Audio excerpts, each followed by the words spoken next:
इस आदमी की सब्जियां खून से भरी होती है क्योंकि उसकी खाद इंसान से बनी है। इस आदमी ने खाने से की हिम्मत नहीं की थी, इसलिए वो सब्जियों को मैदान से उठाता है और उन्हें रोड पर छोड़ देता है। फिर वहां से गुजर रहे लोग फ्री का समझकर उठा ले जाते हैं। इस दिन सड़क पार कर रही पड़ोस की औरत ने देखा कि कोई भी आसपास नहीं था, इसलिए वो ताजा सब्जियां उठाकर वहां से चली जाती है। आज उसे मुफ्त की सब्जियां मिल गई थी। महिला बहुत खुश थी और वो उस रात एक टमाटर को काटने जा रही थी, लेकिन इसे काटती है तो चाकू आधा काटने के बाद रुक जाता है और वो औरत को ऐसा लगता है कि मानो टमाटर के अंदर कोई ठोस चीज हो चाकू के बीच में अटक गया था। जब महिला जांचने के लिए टमाटर के अंदर देखती है तो वो डरकर चीखने लगती है। यहाँ पता चलता है कि टमाटर के अंदर एक इंसानी उंगली है और ये देखकर आंखें कैसे इसमें आई। कुछ दिनों पहले आदमी अपनी पत्नी के साथ बहस कर रहा होता है और उसे गुस्सा आता है तो वो अपनी पत्नी को गुस्से में जमीन पर ढकेल देता है। प्रत्याशित रूप से महिला का सिर चाकू की नोक पर जाकर गिरता है और मौके पर ही मर जाती है। पुलिस को हत्या की रिपोर्ट करने की हिम्मत नहीं थी तो वो केवल लाश को नष्ट कर देना चाहता था और उसने महिला को टुकड़ों में काट दिया और उसे अपने घर के पीछे अपनी सब्जियों के खेत में दफन कर दिया। आदमी ने सोचा कि किसी को पता नहीं चलेगा, लेकिन अगले ही दिन बगीचे में चीजें उग गई और नए नए बीज तेजी से विकसित होने लगे। ये पहले ही दिन बहुत बढ़ गए थे, ये काटे जाने के लिए तैयार थे।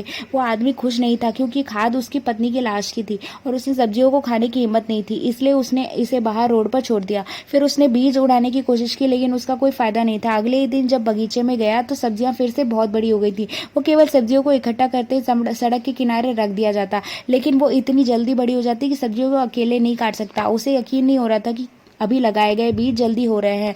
ये देखकर उसे जिज्ञासा पैदा होने लगती है और जिसके बाद वो बैंगन को काटने लगता है। यकीन नहीं हो रहा था कि अंदर अंदर से खून से भरा हुआ बैंगन होता है और वो डर जाता है। सब्जियों को बढ़ने को रोकने के लिए मदियों के जो छत्ते खरीद के लेकर आता है इस गति से बढ़ने के रोकने के लिए, लेकिन काम सब्जियां रात में बेतहाशा बढ़ती गई। उन सब्जियों में मानव विकसित होने लगे, जैसे कि दांत। इससे भी अजीब था कि सब्जियों की शाखाएं मिट्टी में पहुंच गई। सभी मानव मांस को बाहर निकाला और सबको जोड़कर एक इंसानी शरीर बना लिया। पत्नी इस अजीब रूप में फिर से जिंदा हो गई। वो रात को बीच में घर में घुस जाती है और घर का सामान बिखरा पड़ा था। तभी ये आदमी जग जाता है और इसे देख लेता है और महसूस करता है कि उसकी पत्नी बदला लेने के लिए वापस आई है। उससे सच्चाई का पता लगाने के लिए अपने आप को शांत किया। फिर उसने बाहर की शाखाओं का पीछा किया, जिसके बाद वो सब्जियों के खेत में आ जाती है और जमीन खून में ढकी हुई थी। आदमी की मधुमक्खियों ने खून बहुत नुकसान किया हुआ था। वो वहां खड़े होकर देखने लगता है। कल तक जमीन खाली पड़ी थी और वो आज मकई का इतना क्षेत्र बन गया।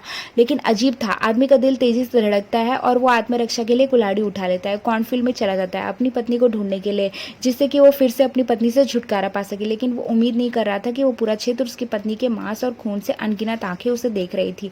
अब वो आदमी बच नहीं सकता था। अगले ही पल उसने कुछ भयानक देख लिया, जिसके बाद हाथ से कुल्हाड़ी छूट जाती है, जिसके बाद वो घबराकर स्थिति से वहां से भागने लगता है। फिर उसे मशाल लेकर आता है, कॉर्नफील्ड को जलाने के लिए कोशिश करता है। इसी समय वो पुलिस को भी फोन करने लगता है। इससे पहले कि वो कुछ बता पाता, उसके सामने एक बहुत बड़ा अजीब इंसान खड़ा हो जाता है और यह इंसान की शक्ल में कुछ राक्षस था। आदमी